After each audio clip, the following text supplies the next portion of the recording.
निर्णय लिया बहुत समय पहले कि प्रार्थना मसीह जीवन के केंद्रीय विषयों में से एक है। वो एक महान विशेषाधिकार है। वो किसी प्रकार का कर्तव्य नहीं है। वो एक विशेष अधिकार होता है सृष्टि के निर्माता के पास जाने का, जो सर्वशक्तिमान है और सब कुछ कर सकता है, और उससे यीशु के नाम से मांगना कि वे कुछ करे और हमारे और अन्य लोगों के लिए, हमारे देशों और सरकारों, और इसकी कोई सीमा नहीं होती। हम प्रार्थना पूरी होने की 7 बाधाओं की बात कर रहे हैं। यदि हमें प्रार्थना के लिए समर्पित रहना है तब अच्छा होगा हम ये निश्चित करने के लिए सब करें कि हमारी प्रार्थना सुनी जाए। कितने इस पर आमीन कह सकते हैं? मुझे अपना समय बर्बाद करना अच्छा नहीं लगता। यदि मैं कुछ करने वाली होती हूँ, मैं जानना चाहती हूँ, सो मैं प्रार्थना के लिए वचनबद्ध हूँ और आज मैं प्रार्थना में बहुत समय बिताती हूँ। मैंने अपने सभी सहभागियों के लिए प्रार्थना की, सभाओं के लिए प्रार्थना की, अपने पति, बच्चे, मसीह की सेवा करने वाले अन्य लोगों के लिए की। मैंने बहुत समय तक प्रार्थना की। मैं ये जानना चाहती हूँ कि मेरी प्रार्थनाएं काम करने वाली हैं। पहली बाधा है प्रार्थना न करना। आपकी प्रार्थना पूरी नहीं हो सकती यदि आप प्रार्थना नहीं करेंगे। दूसरी बाधा है छिपा हुआ पाप। आप अपने जीवन में बातें छिपा कर रखते हैं ये सोचकर कि परमेश्वर उनके बारे में नहीं जानेंगे, पर परमेश्वर सब कुछ जानते हैं और हमारे इकरार करने से हमारा ही लाभ होता है। वे चाहते हैं हम उन्हें सामने लाएं, उसे बाहर लाएं, उससे निपटे, उससे मुक्ति पाएं, क्योंकि सच यह है कि जब भी हम कोई पाप दबाते हैं वो हम पर अत्याचार करता है और हमारा अंतकरण दोषी महसूस करता है। हम स्वतंत्र नहीं होते और ये बहुत महत्वपूर्ण है। आमीन। निर्भयता का मतलब है जोर से जाना नहीं, बल्कि ये कि आप आत्मविश्वास से निर्भयता के साथ जाएं। मुझे इब्रानियों 4:15 और 16 प्यारा है। लिखा है, क्योंकि हमारा ऐसा महायाजक नहीं जो हमारी निर्बलताओं को नहीं समझता। वो सब बातों में हमारी नाई परखा तो गया तो भी निष्पाप निकला। मुझे ये प्यारा है। यीशु मेरी निर्बलताओं को समझते हैं। मुझे ये प्यारा है। उसके बाद वचन 16 कहता है, क्योंकि वो समझता है हम अनुग्रह के सिंहासन के निकट हियाव बांध कर चले। हम अनुग्रह के सिंहासन के निकट हियाव बांध कर चले। चाहे हम सब कामों में परिपूर्ण नहीं हैं, हमें याद रखना चाहिए हम मसीह में कौन हैं। हमें वो दया प्राप्त करनी चाहिए जो परमेश्वर देते हैं। उसके बाद हमें निर्भयता से सिंहासन के पास जाना चाहिए ताकि हम सही समय पर अपनी आवश्यकताएं पूरी करें, परमेश्वर से मदद के लिए याचना करके। क्या आपको यह आश्चर्यजनक नहीं लगता कि आप गलतियां कर सकते हैं, क्षमा पा सकते हैं और फिर भी निर्भयता से परमेश्वर के अनुग्रह के सिंहासन के पास जाकर आवश्यकता अनुसार मदद पा सकते हैं और वे हमारे पाप भुला देते हैं। तीसरी बाधा जिसके बारे में हम बात करना चाहते हैं वो है संदेह। संदेह। क्या आप सभी संदेह से घिरे रहते हैं? केवल 25% आप में से बाकियों को परिपूर्ण विश्वास है। चलिए भी आप इतने थके हुए नहीं हैं। मुझे कई बार संदेह होता है। मैं किसी चीज के बारे में प्रार्थना करती हूँ या किसी प्रकार का निर्णय लेती हूँ, उसके बाद मैं अपने मन में सुनती हूँ, पर वे परमेश्वर का धन्यवाद कि जब तक मैं जान गई कि मेरे दिमाग में आने वाली हर बात मेरे विचार नहीं होते, उनमें से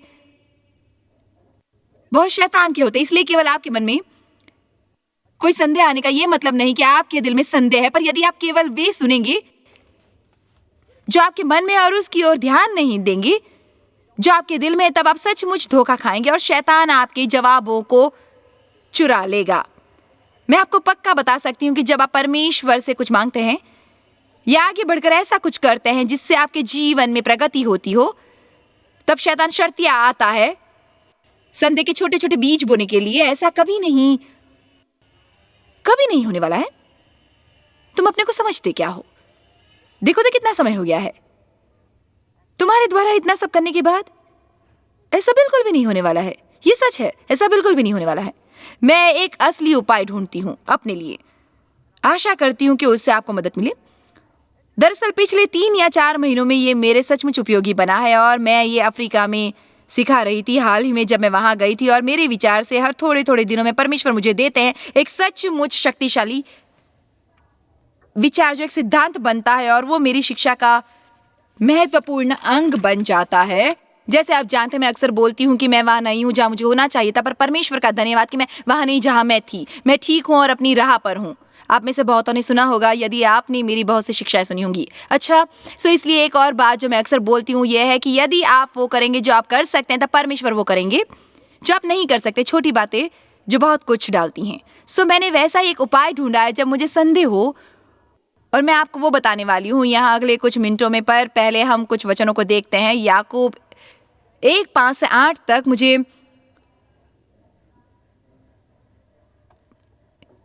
खुशी है कि आप यहाँ हैं और ये कि मैं यहाँ हूँ। यदि तुम में से किसी की बुद्धि की घटी हो, यदि इसका मतलब ये है कि आपके सामने कोई समस्या है और आप नहीं जानते क्या करना चाहिए, क्या कभी ऐसा अनुभव हुआ है? ठीक है, यदि तुम में से किसी की बुद्धि की घटी हो तो परमेश्वर से मांगे, जो बिना उल्हाना दिए सबको उदारता से देता है और उसको दी जाएगी, बिना संदेह के दी जाएगी, वो उसे दी जाएगी। अच्छा होगा यदि हम सचमुच बाइबल को पढ़ेंगे और समय निकालकर एक एक अक्षर पर गौर करेंगे और ध्यान लगाएंगे। बाइबल को परिणाम मात्रा के लिए मत पढ़िए, उसे गुणवत्ता के लिए पढ़िए। ये महत्वपूर्ण नहीं कि आप कितना पढ़ते हैं, बल्कि ये कि आप उसे कितना सीखते हैं जो आपने पढ़ा था। ये वचन एक अद्भुत बात कहता है। यदि आप नहीं जानते क्या करना है, परमेश्वर से पूछिए और वे आपकी मदद करेंगे। वे आप में दोष नहीं ढूंढेंगे। वे इसलिए एक दुर्भावना के रुख के साथ नहीं करेंगे क्योंकि आप अतीत में वैसे नहीं रहे थे जैसे आपको रहना चाहिए था। मांगो तो परमेश्वर आपकी मदद करेंगे। आइए इसे दोबारा पर्दे पर लगाते हैं। वचन 6 पर विश्वास से मांगे और कुछ संदेह न करें। इसका मतलब यह है कि हम निर्णय कर लें कि हमें किस पर विश्वास है और उस पर डटे रहें। अपना निर्णय न बदलें, न दुविधा में पड़े। मुझे विश्वास है कि मैं परमेश्वर से ये करवाना चाहती हूँ। नहीं, मैं नहीं जानती कि परमेश्वर वो कर सकते हैं या नहीं, क्योंकि संदेह करने वाला, हिचकिचाने और डावाडोल होने वाला समुद्र की लहर के समान है जो हवा में बहती और उछलती है। ऐसा मनुष्य ये न समझे कि मुझे प्रभु से कुछ मिलेगा, ना वो मांगेगा। क्यों? क्योंकि वो संदेह एक बंद राह बन जाता है। मैंने प्रार्थना की विश्वास में और मैंने अपनी प्रार्थना को बाहर भेजा। अब यदि परमेश्वर कोई जवाब भेजे भी तो वो मुझे नहीं मिलेगा क्योंकि वो राह बंद पड़ा है। आप कहेंगे अच्छा तो मुझे तत्काल बताइए इसका हल क्या है। मैं 1 मिनट में बताऊंगी, पर मैं चाहती हूं कि आप में से उसके लिए कितनों को भूख जागे। मरकुस 11:23। आप कहेंगे जवाब क्या है। मैं फिर भी यही कहूंगी कि वचन देखते हैं। मरकुस 11:23।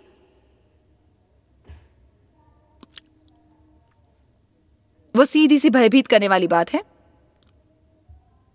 मैं तुमसे सच कहता हूं कि जो कोई इस पहाड़ से कहे कि तू उखड़ जा और समुद्र में जा पड़ और अपने मन में संदेह न करे वरन प्रतीति करे कि जो कहता हूं वो हो जाएगा, तो उसके लिए वही होगा। ये मुंह पर 4 भागों की श्रृंखला करने के लिए बढ़िया मौका होगा, पर आज हम ये नहीं कर सकते। इसलिए मैं तुमसे कहता हूं कि जो कुछ तुम प्रार्थना करके मांगो तो प्रतीत कर लो कि तुम्हें मिल गया और तुम्हारे लिए हो जाएगा। आपने देखा, जब हम किसी चीज के लिए प्रार्थना करते हैं हमें वो तत्काल नहीं मिलती। ठीक, वे कहते हैं तुम प्रार्थना करके विश्वास करो तब तुम्हें वो मिलेगी, परंतु प्रतीक्षा का समय ही हमें मुश्किल में डालता है।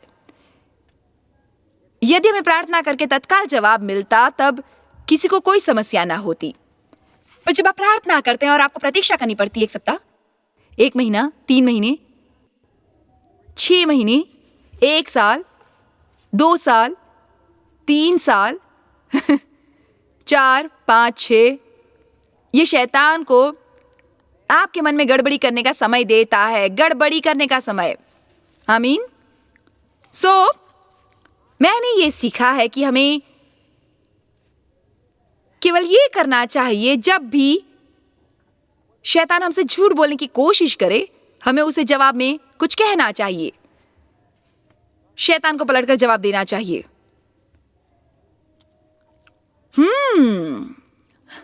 पर पहले आप सब इस तरह दिख रहे हैं। सबसे पहले आपको यह समझना है कि आपके दिमाग में आने वाला हर विचार आपका नहीं होता, इसलिए उसे अपना समझकर उस पर ध्यान लगाकर उसे अपना न बनाएं। यदि कोई आपको विष देगा तो आप केवल इसलिए विष नहीं लेंगे क्योंकि किसी ने आपको वो दे दिया है। शैतान हमारे जीवन में विष घोलने की कोशिश करता है। एक दिन में न जाने कितनी बार हमारे मन में गलत विचार डालकर, पर बाइबल के अनुसार आप गलत विचार त्याग सकते हैं और अच्छे वाले रख सकते हैं। हमारा एक शरीर का मन होता है और एक आत्मा का मन होता है और हमारे विचार हमारे होने चाहिए।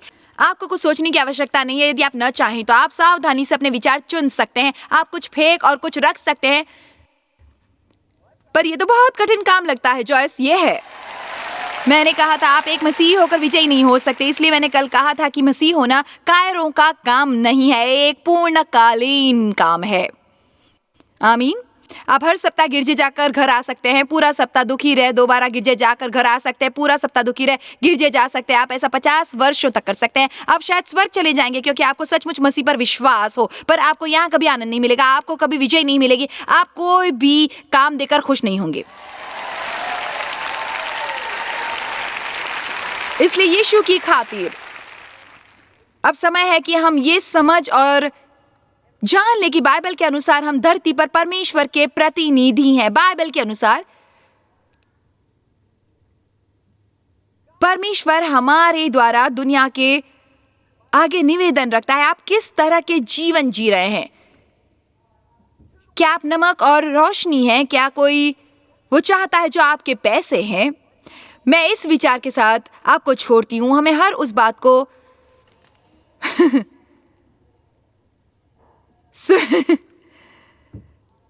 हमें हर उस बात को सुनने की आवश्यकता नहीं।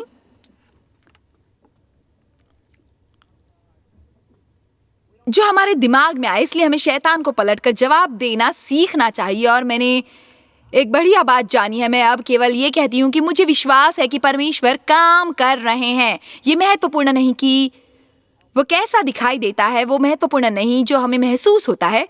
मुझे उसकी परवाह नहीं वो कैसा दिखता है या कैसा नहीं, मुझे परवाह नहीं कि कितना टाइम लगेगा। मुझे विश्वास है कि परमेश्वर काम कर रहे हैं। और आप जानते ये सच है, जब हम कोई नतीजा देखते हैं तो वो उसका नतीजा होता है जो परमेश्वर ने किया होता है जब वे काम कर रहे होते हैं और हमने उन्हें देखा नहीं होता। इस वक्त जब आप इस सभा में, यदि आपने परमेश्वर पर विश्वास किया है और आप संदेह में नहीं पड़ रहे हैं, परमेश्वर काम कर रहे हैं। आपने जिन बच्चों के लिए प्रार्थना की उन पर काम कर रहे हैं। आपने जिन साथी के लिए प्रार्थना की उन पर काम कर रहे हैं, वो आप पर काम कर रहे हैं।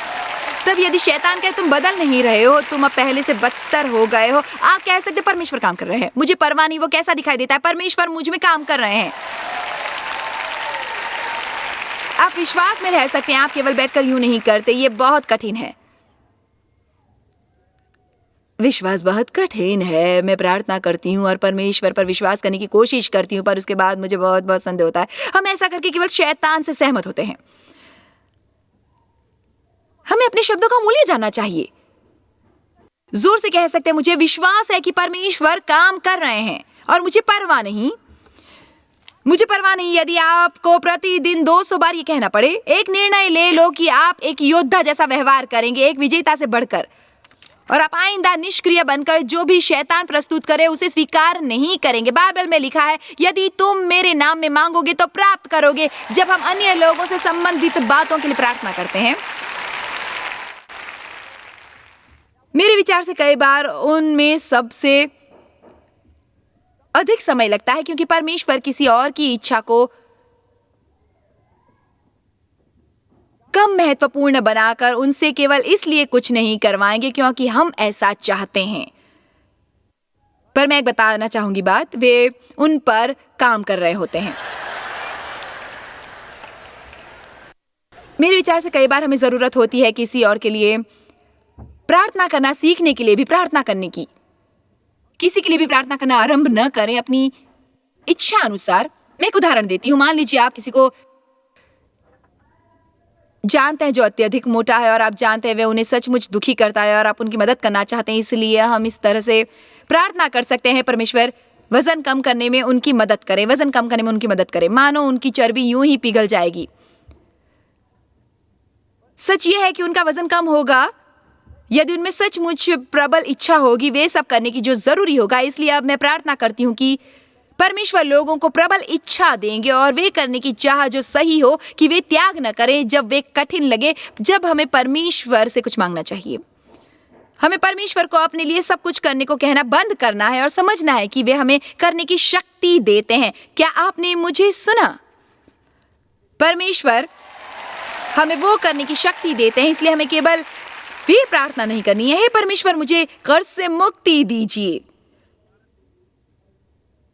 प्रभु मैं आर्थिक रूप से पागलों की तरह जिया हूं, मुझे अब कर्ज से मुक्त करें। नहीं ये कहिए परमेश्वर, तब मुझे दुकान पर जाना पड़े और उनसे दूर रहने वाला हूँ यदि जरूरी ना हो, क्योंकि मैं पहले ही साबित कर चुका हूँ कि खरीदारी करने में बहुत वक्त लगता है। पर जब मुझे जाना पड़े, परमेश्वर मेरी मदद करे, मदद करे, मदद करे, मदद करे, ताकि वो वस्तुएं न खरीदूं जिनकी मुझे जरूरत ना हो। मदद करें। ये नहीं है परमेश्वर कर्ज से मुक्त होने में मदद करें, हे परमेश्वर वजन कम करने में मदद करें।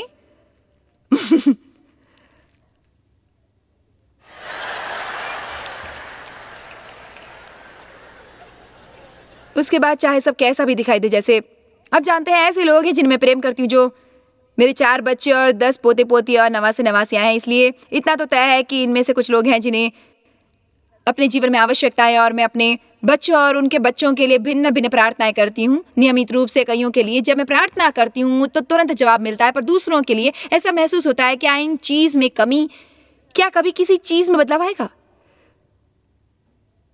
पर हर बार मेरे मन में ये विचार आने पर कि वे कभी नहीं बदलेगा, मैं कहती हूँ कि परमेश्वर इस व्यक्ति में काम कर रहे हैं। मुझे विश्वास है कि परमेश्वर काम कर रहे हैं। मेरी एक बात याद रखिए, मेरे विचार से ये सुनकर परमेश्वर कहते हैं वाह, वे अभी भी विश्वास कर रहे हैं। वाह, कहिए मुझे विश्वास है परमेश्वर काम कर रहे हैं। क्या कभी ऐसा थोड़ा समझते हैं कि ये कैसे आपकी मदद करेगा हिम्मत बनाए रखने और ये ना सोचने में कि ये कभी काम नहीं करने वाला है, कभी कुछ भी काम नहीं करेगा। मुझे विश्वास है कि परमेश्वर काम कर रहे हैं। चलो चले 2 कुरिन्थियों 4 की ओर।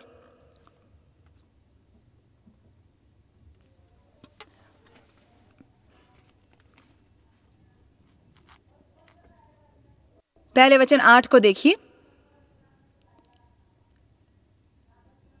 हम चारों ओर से क्लेश तो भोगते हैं, हर प्रकार सताए और दबाए जाते हैं, पर संकट में नहीं पड़ते। निरुपाय तो हैं पर निराश नहीं होते, सताए तो जाते हैं, परेशान किए जाते हैं और कष्ट उठाते हैं, पर त्यागे नहीं जाते। अकेले रह जाने के लिए गिराए तो जाते हैं पर नाश नहीं होते। मैं तो ये कहूंगी कि उन्हें बहुत सी समस्याएं थी, क्या आप नहीं कहेंगे? पर वचन 13 तो देखिए। और इसलिए कि हम में वही विश्वास की आत्मा है जिसके विषय में लिखा है कि मैंने विश्वास किया इसलिए मैं बोला, सो हम भी विश्वास करते हैं इसीलिए बोलते हैं। मुझे ये प्यारा है। मैं सोच रही हूं कि मुझे संदेह है कि परमेश्वर हमारी मदद करेंगे। मैं नहीं जानता कि हम इस समस्या से बाहर निकल पाएंगे।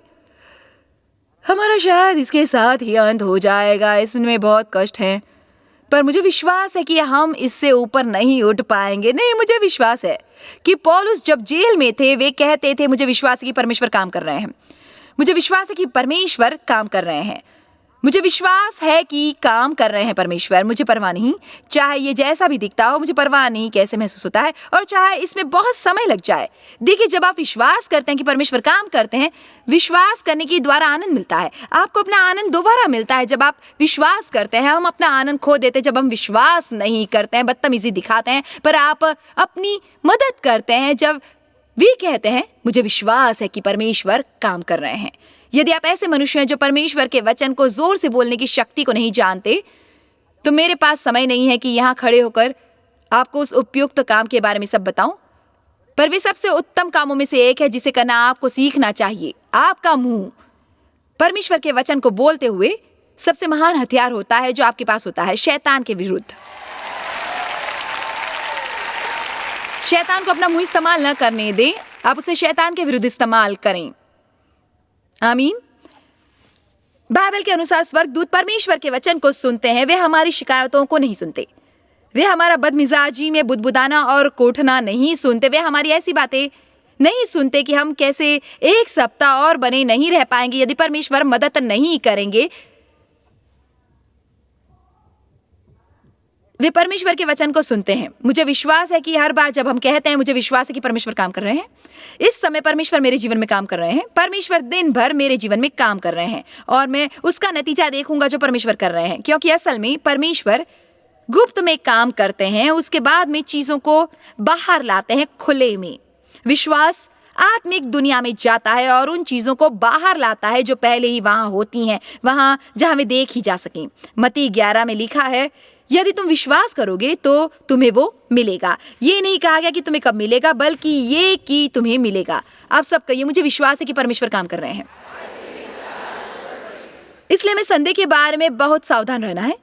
मुझे भी संदेह की समस्या होती थी, मैं जानती हूँ कि हम सभी को होती है, पर मुझे अपने लिए सचमुच ये विश्वास और आशा करती हूँ कि इससे मदद मिलेगी कि मैंने एक उपाय ढूंढा है, एक आत्मिक रहस्य जो संदेह से लड़ने में मेरी मदद करेगा। फिर भी बहुत बहुत सरल है। हर बार मेरे मन में उसके बारे में संदेह उठता है जिसके बारे में प्रार्थना करती हूँ, परमेश्वर से करने को कह रही होती हूँ। शैतान मेरे मन में ये विचार डालता है कि अच्छा होगा यदि मैं उसे त्याग दूं, ऐसा कभी नहीं होने वाला। मैं उसे केवल जोर से कहने वाली हूँ, मुझे विश्वास है कि परमेश्वर काम कर रहे हैं। उस परिस्थिति में क्या हम एक बार और कह सकते हैं, मुझे विश्वास है परमेश्वर काम कर रहे हैं। मुझे विश्वास है कि परमेश्वर जगत में काम कर रहे हैं। मुझे विश्वास है कि परमेश्वर मन में काम कर रहे हैं। मुझे विश्वास है कि परमेश्वर हाल ही में काम कर रहे हैं। मुझे विश्वास है कि परमेश्वर मेरे शरीर पर काम कर रहे हैं। वे इस वक्त मुझे स्वस्थ कर रहे हैं। मुझे विश्वास है कि परमेश्वर काम कर रहे हैं। वे मुझे अपना अतीत भुलाने में मदद कर रहे हैं। मुझे विश्वास है कि परमेश्वर काम कर रहे हैं। आमीन। यदि आप ये पर्याप्त कहेंगे तो शैतान आपका पीछा छोड़कर किसी ऐसे के पास जाएगा जो विश्वास नहीं करते हैं। मेरा मतलब ये सचमुच सचमुच अति विस्मयकारी है। वह ऐसा है कि यदि हम एक दिन निकाल कर उसके बारे में सोचे तो हम कहेंगे कि क्या विशेष अधिकार है। इसलिए निसंदेह हम ये आश्वस्त करना चाहेंगे कि वे अन्य चीजें भी व्यवस्थित हैं ताकि हम वे सब जवाब पा सके जो परमेश्वर हमें देना चाहते हैं। स्वार्थ, परमेश्वर सुनते नहीं। स्वार्थी आत्मकेंद्रित प्रार्थनाएं जो गलत उद्देश्य से की जाती हैं। मरकुस 8:34 हमें बताता है कि यह कितना महत्वपूर्ण है कि हम परमेश्वर को हमें स्वार्थ से मुक्त करने दें। उसने भीड़ को अपने चेलों समेत पास बुलाकर उनसे कहा, इस दृश्य की कल्पना करें। यीशु खड़े थे शायद एक चट्टान पर एक खेत में लोगों के सामने प्रचार कर रहे थे। तब उन्होंने कहा, देखो, जो कोई मेरे पीछे आना चाहे वे अपने आप से इनकार करे, अपने को भुलाएं, अपनी ओर ध्यान न दे, अपने को अस्वीकार करें, अपने और अपने स्वार्थीपन से हटाएं। ये तो बहुत मजेदार नहीं लगता है ना? और अपना क्रूस उठाकर मेरे पीछे हो ले। ये वचन सचमुच लोगों के दिमागों को गड़बड़ी में डालता है क्योंकि यह आनंद का काम नहीं करता। अपने को भुला दो, अपने पर से दृष्टि हटा दो। पर सबसे महत्वपूर्ण बात यह है कि यदि हम अपनी देखभाल करने की कोशिश छोड़ देंगे तो परमेश्वर हमारी देखभाल करेंगे। और मेरी बात याद रखिए कि वे उससे कहीं अच्छा काम करेंगे जितना हम में से कोई कभी करेगा। परमेश्वर आपको एक पल में उससे अधिक दिला सकते हैं जितना आप जीवन भर में प्राप्त कर सकते हैं। परमेश्वर आपको उससे अधिक आंतरिक आनंद देंगे जितना आपको कहीं भी जाकर वस्तुएं लेने से मिलेगा। यहोवा में आनंद लो।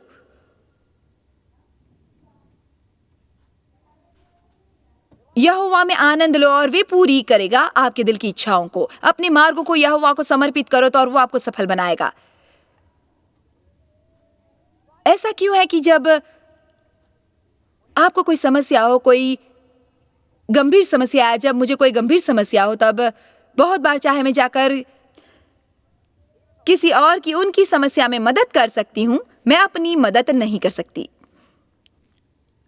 अपने को भुला दो, अपनी देखभाल करने की कोशिश बंद करो। आप क्यों नहीं अपनी देखभाल करने से सेवानिवृत्ति लेकर एक बहुत बड़ी दावत करते? आपको मेरी बातों को असंतुलित नहीं होने देना है। मैं ये नहीं कह रही कि अपनी देखभाल न करें, मैं ये नहीं कह रही कि अपने पर पैसे न लगाएं, मैं ये नहीं कह रही कि अपने लिए कुछ न करें। मैं ये कह रही हूँ कि एक स्वार्थी आत्मा केंद्रित मनुष्य न बने जिसके लिए सबसे महत्वपूर्ण व्यक्ति वे स्वयं होते हैं। और आप इसे जांच सकते हैं अपने से केवल ये पूछकर मैं क्या कर रहा हूँ जो किसी और के जीवन को बेहतर बना रहा है। विश्वास में की गई प्रार्थनाएं बहुत शक्तिशाली होती हैं। जब आप प्रार्थना करें, मैं आपको यह विश्वास करने के लिए प्रोत्साहित करना चाहती हूँ कि परमेश्वर आपके लिए काम कर रहे हैं। मेरे विचार से हर दिन कई बार ये कहना भी महत्वपूर्ण होता है, मुझे विश्वास है कि परमेश्वर काम कर रहे हैं। हमें ये कहना चाहिए परिस्थितियां जैसी भी रहें, क्योंकि मैं जानती हूँ कि परमेश्वर का वचन आपके जीवन में क्या काम करेगा।